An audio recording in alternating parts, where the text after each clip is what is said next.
Mali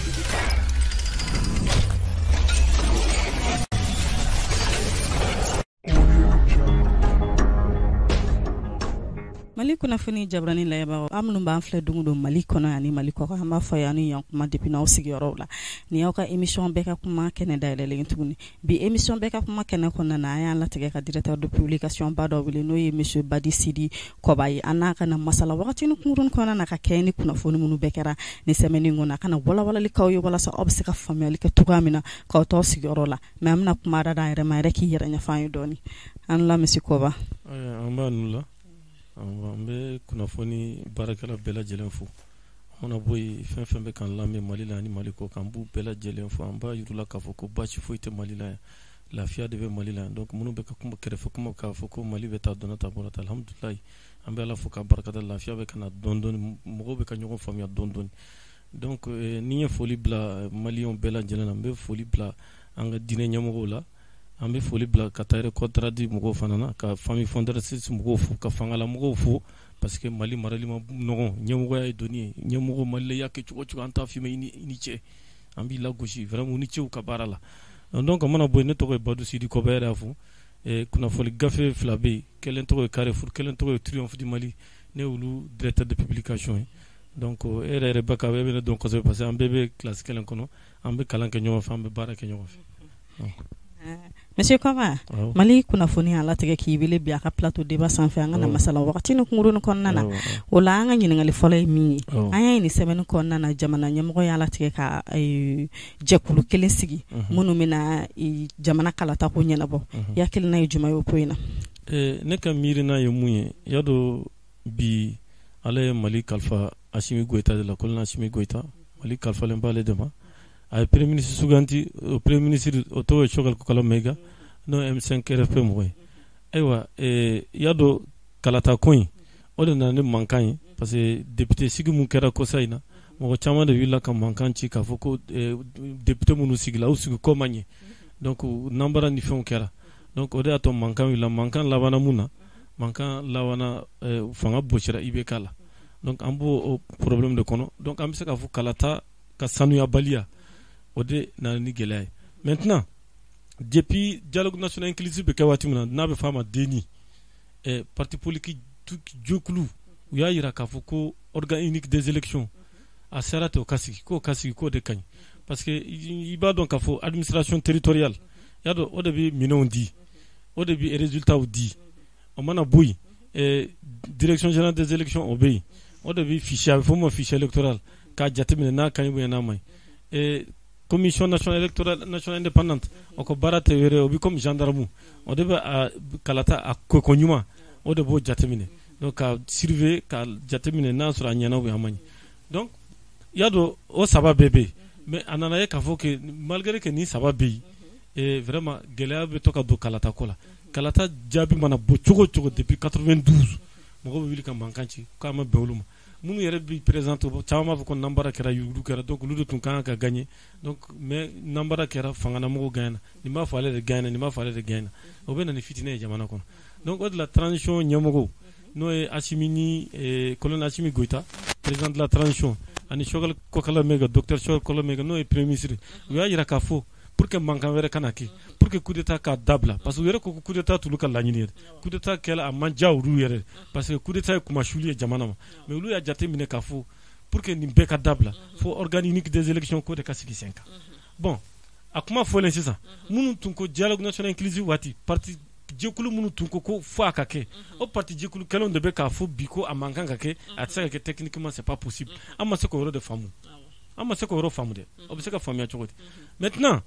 jateminɛ minnu bɛ k'a fɔ caman bɛ k'a fɔ bon organe unique des élections a ka sigi sen kan mais u ka ɲinan kalata in sen bɔ a la donc taalen ɲɛfɛ a ka kɛ fɛn a bɛ sigi fɛn ɲɛnaman kan donc an bɛ to ka taga n'o ye pour que nanbara kana kɛ kalata la tuguni parce que Mali mankan fɛn fɛn kɛra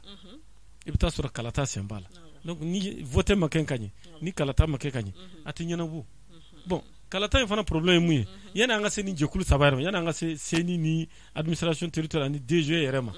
ni kalata bɛ kɛ a bɛ k'anw ɲɛna ye journaliste ye a dɔgɔlen tɛ la o 400 kɛmɛ naani de bɛ tila muso e bɛ yɛlɛ la a bɛ kɛ ɲɛna n ye journaliste e bɛ taa bureau de vote la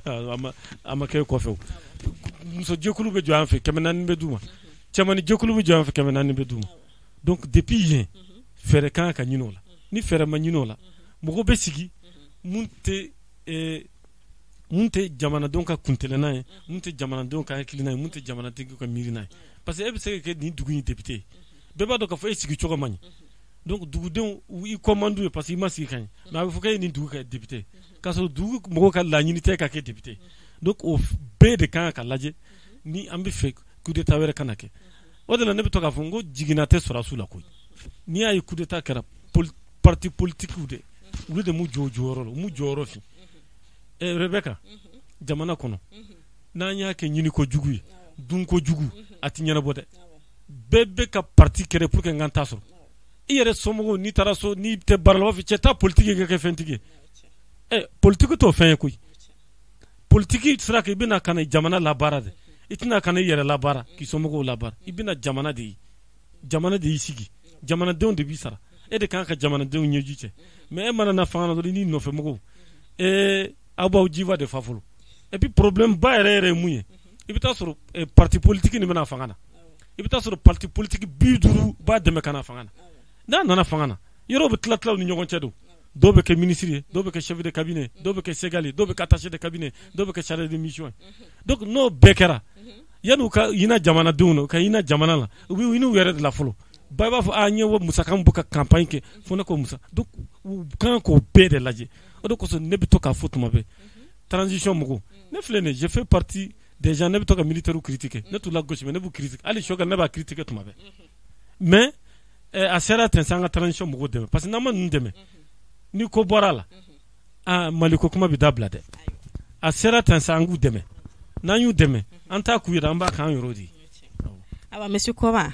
i ka kuma kɔnɔna na an ye jateminɛ kɛ k'a fɔ ko parti jɛkulu ninnu bɛɛ ma bɛn ni ko in kan u bɛɛ bɛnnen t'an kan k'a fɔ ko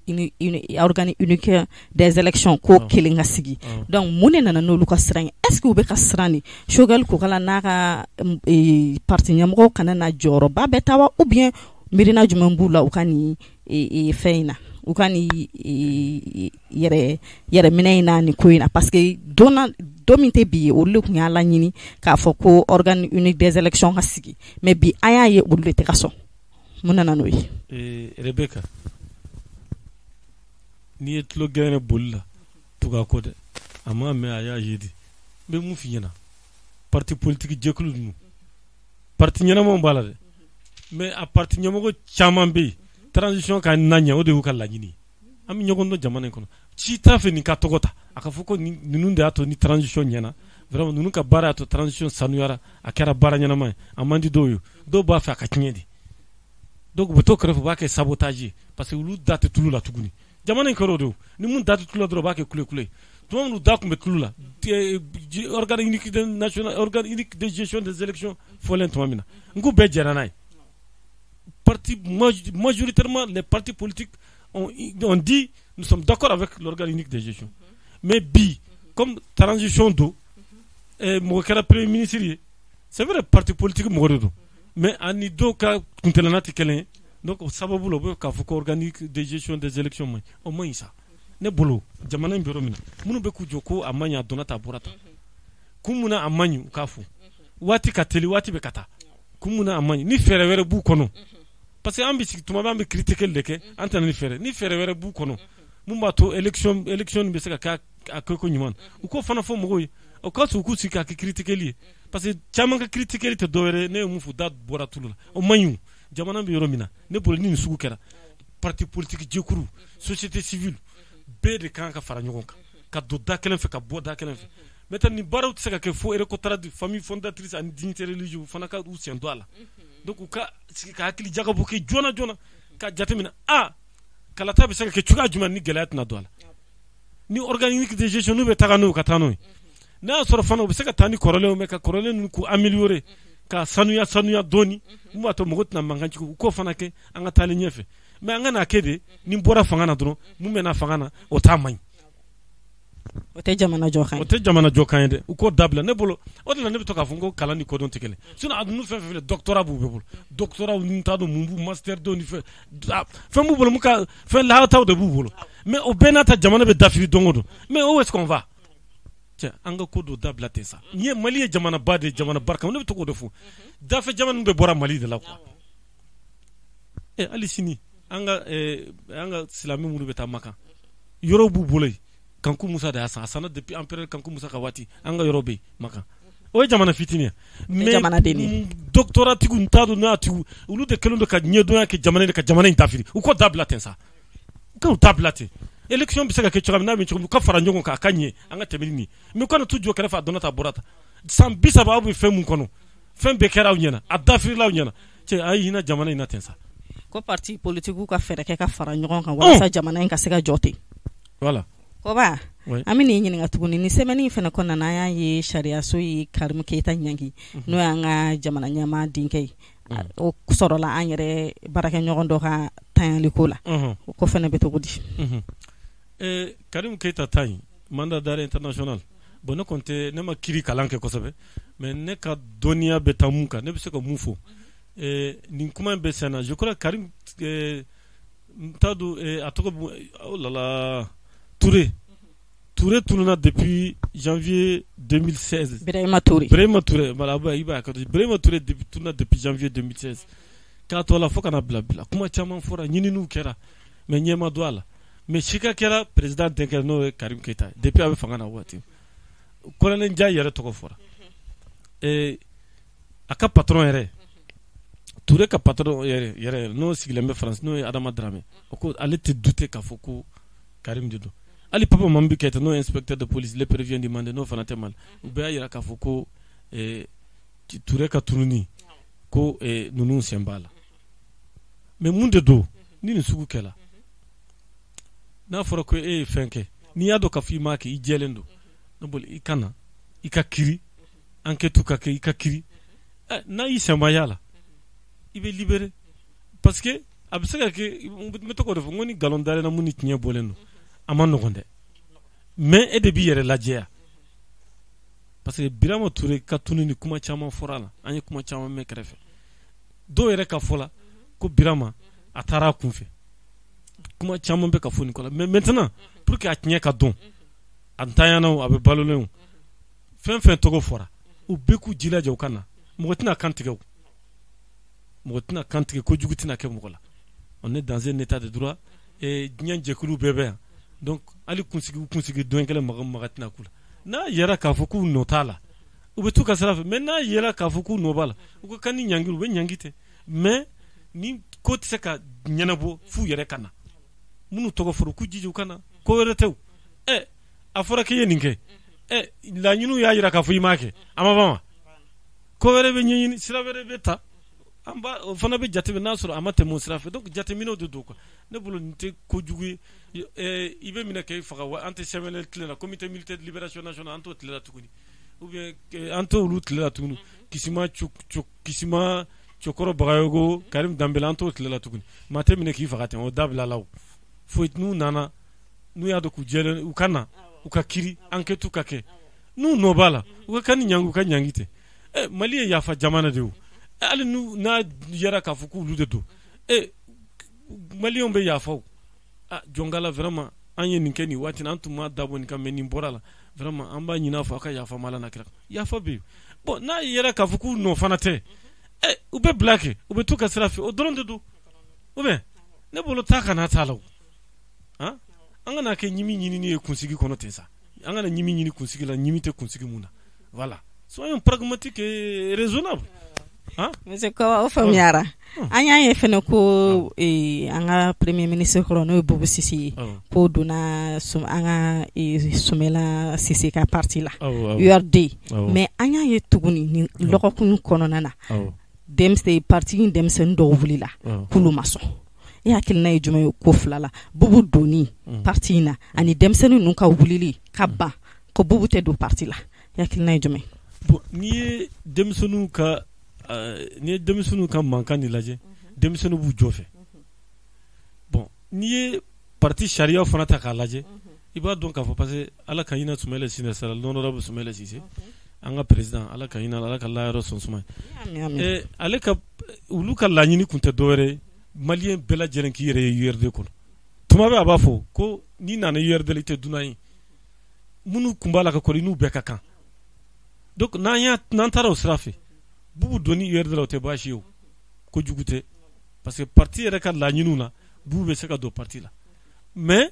caman mun faamu u ko Bubu sɛnbɛ i bɛ ka bindi la parce que Bubu tun ye premier ministre Mali ye gɛlɛya minnu sɔrɔ Bubu sɛnbɛ la donc mɔgɔ mun nana ni gɛlɛya ye jamana kɔnɔ o bɛ se ka na cogo di ka na don jɛkulu kɔnɔ n'o ye URD parce que n'i y'a ta k'a lajɛ opposition ta k'a lajɛ URD de ye parti fɔlɔ ye donc olu bolo Bubu ka nali Bubu mana dɔwɛrɛ la ka na parti fara ka na parti tila parce que a taara jɛnɛ de olu y'a kɛ secrétaire général chargé des questions économiques jɛnɛ mara la bon a ye jɛnɛ ka ye mais n'i y'a ta k'a lajɛ a fana somɔgɔw caman bɛ URD la donc o mankan de bɛ yen donc denmisɛnninw y'a jira k'a fɔ ko mɔgɔ mun sababu y'a to fanga dafiri la ko ka na ni mɔgɔ ye k'an'o don parti la o bɛna tiɲɛni de kɛ parti la parce que dɔw yɛrɛ ka fɔ la dɔw yɛrɛ bɛ k'a fɔ ko a mana dɔw yɛrɛ la ka parti ci ni parti ci la ani jɛkulu dɔ bɛ taa a bɛ taa parti wɛrɛ sigi donc olu ye bisikiyaliw ye y'a dɔn kuma caman bɛ ka fɔ a kɔ la mais Iba Ndiaye n y'ale lamɛn o renouveau la a ko Bubu ka don parti la o tɛ baasi ye o minnu bɛ k'a fɔ ko Bubu bɛna kɛ candidat a donna ta o ye kuma nangi fɔ de ye u b'o k'u hakilina de di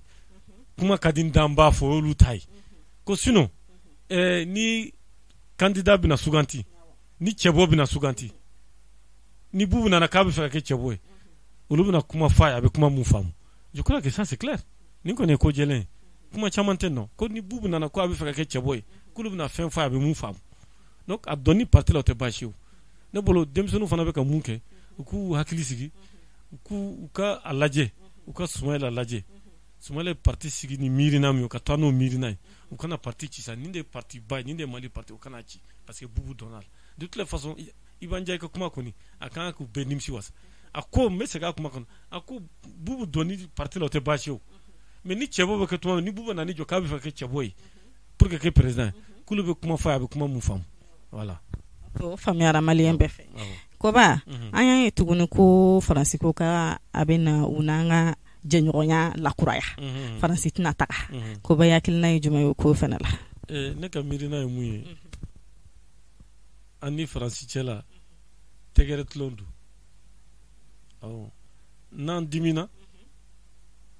u fana bɛ wuli ka mankan ci u ka côté la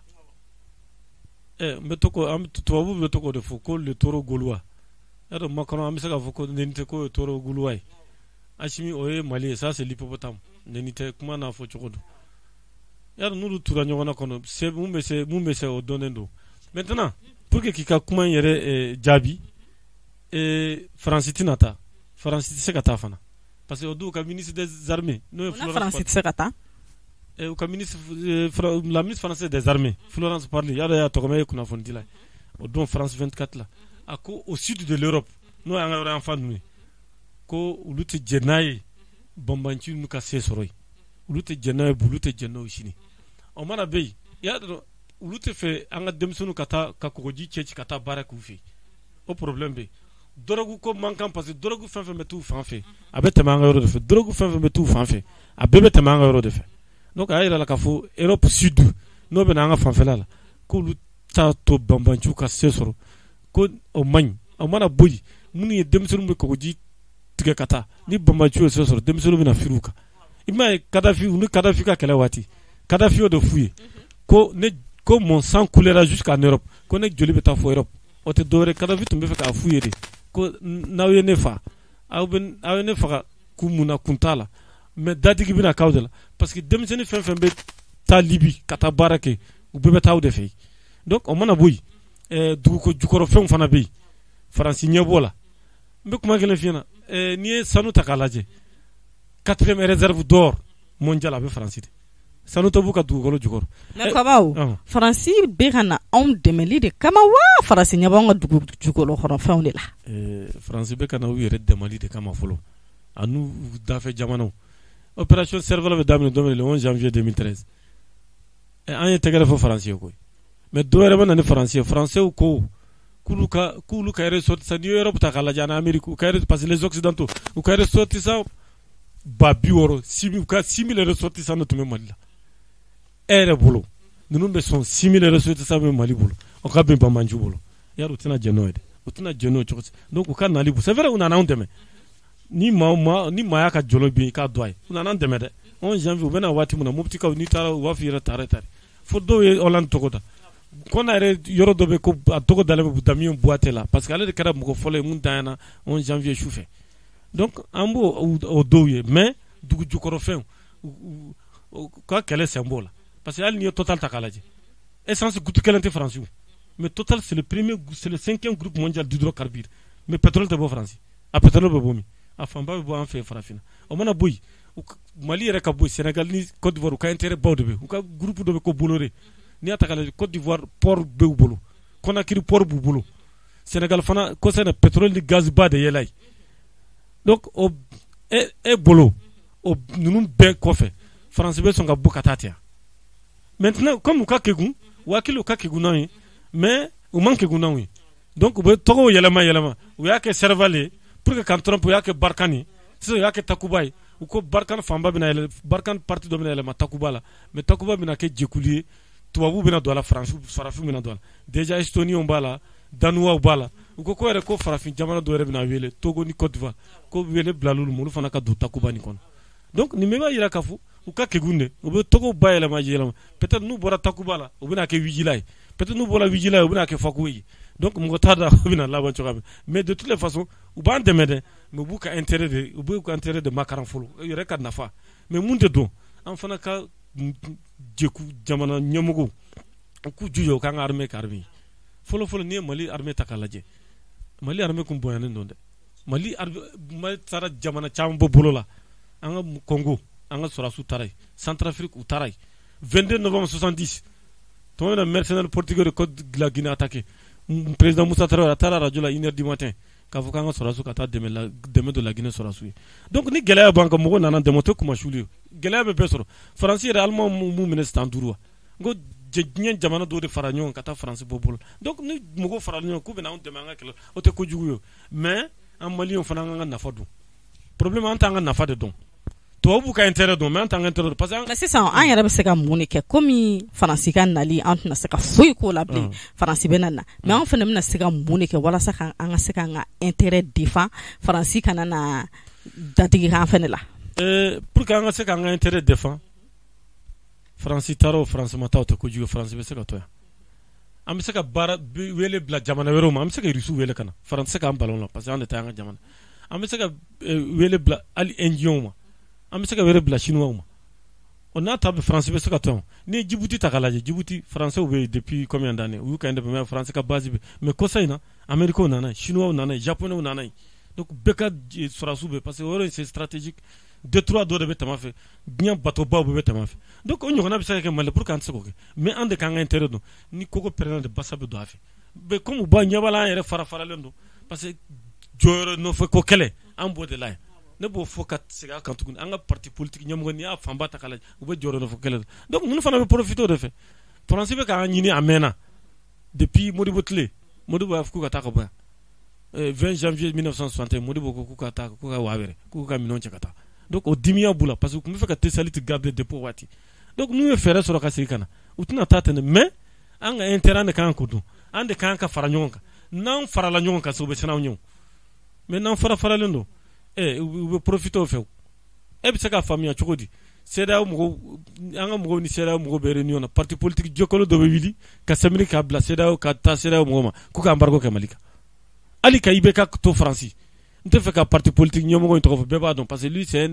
un opposant devant l'Éternel. Allez qu'on a les d'abord tout là fa daji be kanga ko fa daji be kam fa daji be musubo allez tar tractable là ka ibeka to réunion en France Paris ibeka be réunion tar tractable et fin dal ya qu'il va la fo ibeka na ko j'en ai assez de ces petits messieurs là ni ko petit monsieur be badon donc vraiment lu na nyogono nu be jamana ko na tinyana bu c'est vrai où est quelle que watu la démocratie kan nous fana ka jate ka mine ka jate mine ka fuku ou ka quel sambisa buka quelle ko fe vraiment ke kuy al ni parce que jamana te ko ni étage ni building ujo jamana et ressources humaines ka mugo lakala mugo ka famille o de malije depuis 100 joli école te ali ñina yere école bi son ka tien parce que article 39 ko kama akil na yere juma article 39 ko yin fenana parce que article 39 yi la wali ali kuma be ka cara article 39 la wali kuma be ka cara ibado ni na tsaka fe mun ka kana ke article 39 ma soro do refe depuis tumamina mandat flana ibe ka be ka mandat flana ni bube nde ni ko kolokolo ka seben bla gafela mun passe à l'assemblée là président yere bolono bla ko article 39 ka appliquer ka di école karamogo c'est une très bonne chose moi je sais à l'origine je suis enseignant je sortant de l'INSIP ko ñumande do parce que école karamogo be gelawum be école karamogo dal école karamogo de be do wotoro kono kata fo mali fam bela jelena kata demsunu ka école karamogo do be demsunu kala yiri de ko école soto gwaere ti o bebe jamana ngo mais on a tabé article 39 fin mundo école karamogo kanay mais ni gelaya be jamana kono vraiment beke alaje beka gelaya in laje am se ka teme gelaya in ka to mina to babu ba fo le len sal c'est là enfant fini nogo abo ko aka dude kono donc ni gelaya be beka ka jatime parce que problème kera yere kera muye ko ça na 15% farala yente mo et puis avec fo mo ko giri salary en Guinée indiciaire ko abe damaka ken no kera don beka ta article 1382 là parce que école karamo ils ont l'article 1000 ils sont à non attention échelon 1382 au bout de la article échelon 1382 donc ça c'est le plafond pour le moment donc il y a un thème barakela ko kuluka la nyinte dore be damaka kan parce que bebe barake fasodi maintenant en reconi ka mirina la école kramo kan ka keleke muna o prime ni indemnité code parce que do ka prime ka chani do ka saray prime do na ka chani do ka saray donc ne boro kele fana kan ka ke parce que article 39 ni akona laje o ba yira ka ko ni fenfe farala to ku o fana kan ka fara école kramo ko donc école karamogo fana tu kuma fe aw ba bolono bla gafela ka fa bi saka fenke aw ba kede mais na boda saka munka aw kana shariata atuna saka sharia mu bot o de fa sharia la walili gelayam musaka koke musaka ko de bene c'est vrai réforme nu kera yentem ni gouvernement transition mo benna ko la ka foko fen gris indiciaire ni gris mais aw be ko fe musaka bende musaka balade parce que musaka de beni ko be nyino maintenant est-ce que musaka de be état bola mero meni ko parce que am transition de la mali fan chaman de be bolo mali rebe bolo ni sigasu kay ani segu fan do de 600 parce que Tombouctou gawo kidal ya do impôt ni taxe ko kumate yere nyini de be yere nyini taxe de be donc mat saka foko mo bi jigi dawlu donc mali rebe ka bolo ni kay ni sigasu ni segu fan do de donc ni o takalaje vraiment ne bolo munu be la nyini na aka ube la nyuru aka ka duma mais uka jate mine fanake jamana be gelea mun kono uka to transition ka baroke président kura mu mena ni mali basigira mali on hakili sigira vraiment ube saka fendo la nyini do nyini abe kuyi sono mali na hakili ta nyogon fere ambiro ko mali na hakili parce que jamana mu famba be bolola ni ko be fendo nyini amando gonde donc faut mali hakili ka segama ni mali hakili segama segirama donc beka la nyini be sabati sinon ni ata kala ya munere kuna foni dilawi ni asan sabante de la presse ya na nyeke re na me baraka mere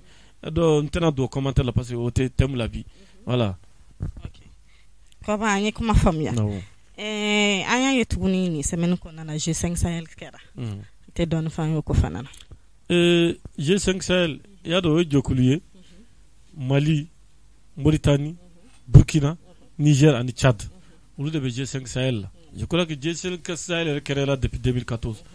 G5 Sahel, quand la une de Doré, Jamana nous a fait un yoga, Kabambanchi nous kele.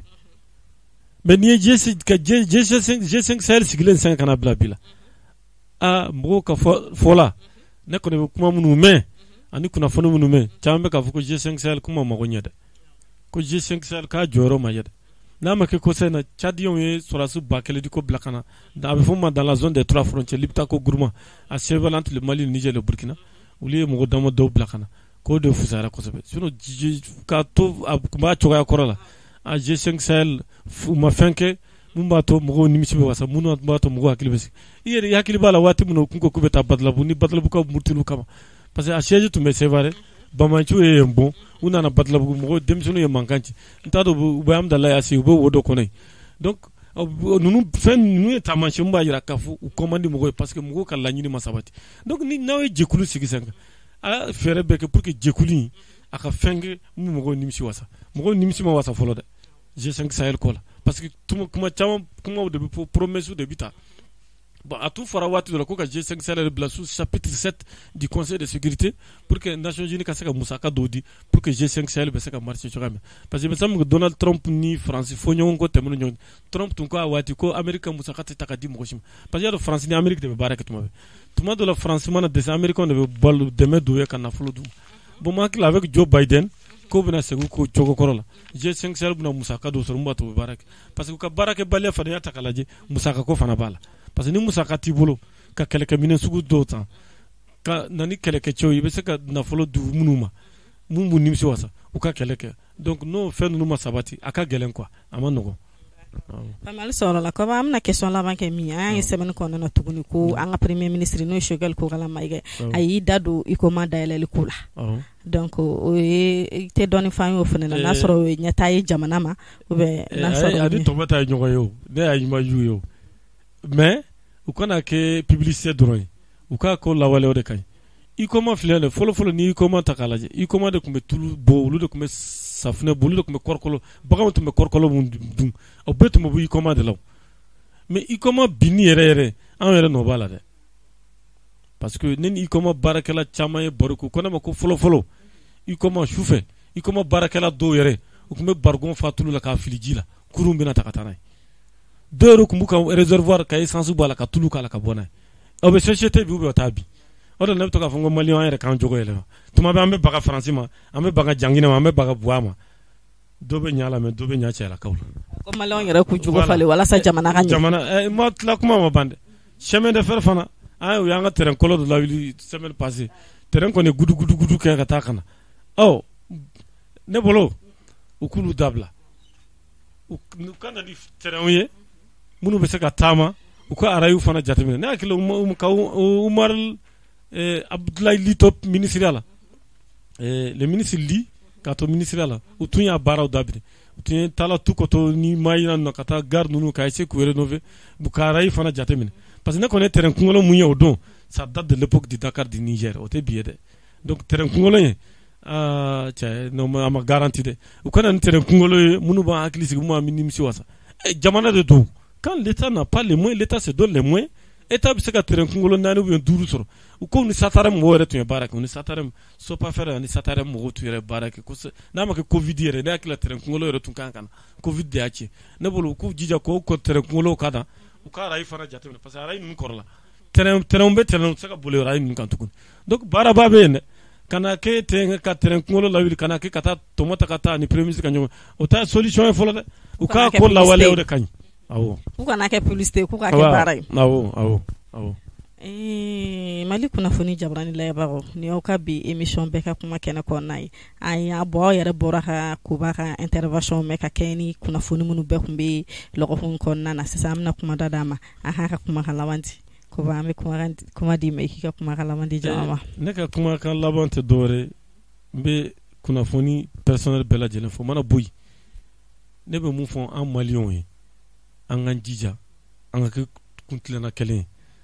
transition te shogal taye kolonashimi goita tate ulube teme mali betoy anga mugo ko indabla parti politique nyamugo uka hina jamana ina be kuma nulu ka hina jamana ina donc bela jelen ka faranjogon ka parti politique société civile le contrat de famille fondatrice d'unité religieuse journaliste bon journaliste ou société civile donc bela jelen ka faranjogon ka anga hakili jagaboke am seka boni gelaya kono chugami de kay parti politique nyamo mo betu do kerefe kata tractu fili kerefe ku denka sebeni ci ceda mo goma obi naju kambaru gamul ko dabla sa ko dabla o mani o te jamana jo kan donc jamana tayro de tuwere tanani jamana inte ni jamana badi u kana jamana la fusa folo ni gelaya nana bebe na maldela Maroc ni Algérie kele modibo da ban 63 isana breni kata fika kele Musa Traoré da ban mo kan donc o tamashon boy rako jamana mali jamana ba kana jamana burujala kama voilà ayo ambe afako beki tigadi nyoma wala sa jamana bayinga seka jo mali kuna foni jabran la ba oni oka bi émission beka kuma kene kumcheli amba fo ko ka ambe émission beka kuma kene wereka